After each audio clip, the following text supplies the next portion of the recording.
I think one of the biggest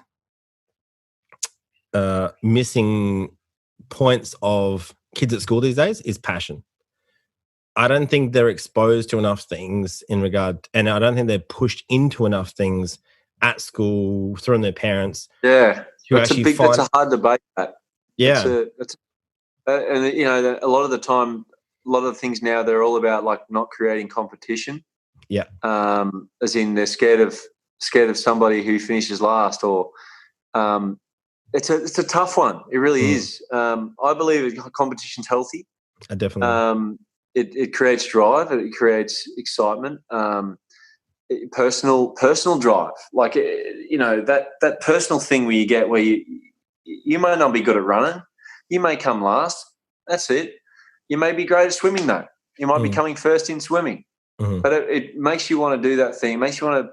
Yeah, I really believe that if we try and shelter our kids from, definitely. I'm not saying our kids, I don't have kids, but like kids in general, from competition and healthy rivalry. You know, yeah, like definitely. this.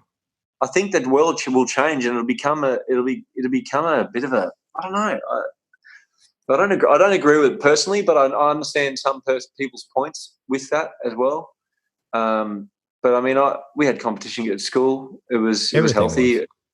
It didn't make me, you know, any less of a man, or, you know.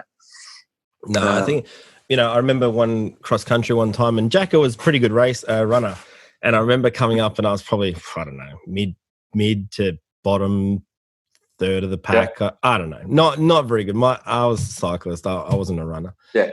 Nor a swimmer, nor cross country, nor soccer, baseball, cricket. I think I tried nearly every school sport possible. I remember playing hockey, and I was a goalie, and I let a couple of goals in. I went off the field in state in the Browning Cup, fucking crying, man. I was gutted. Yeah. Like, let 3 goals in, bam, bam, bam, couldn't stop it. And it's horrible being a goalie, man. You pick the worst thing, dude. I remember it's all on you. It's all on you when horrible, some goals man. go in it.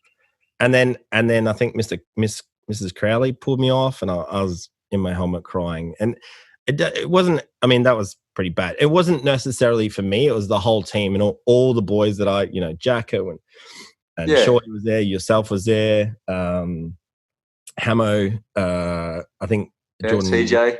Yeah, I think Jordan Ramsey was the goalie that came in after me. But that was horrible.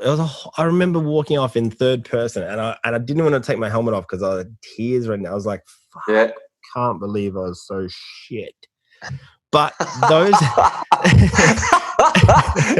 because we were pretty good. Like, we were a pretty good team. You know what I mean? Yeah. Except the goalie was fucking shit house, you know?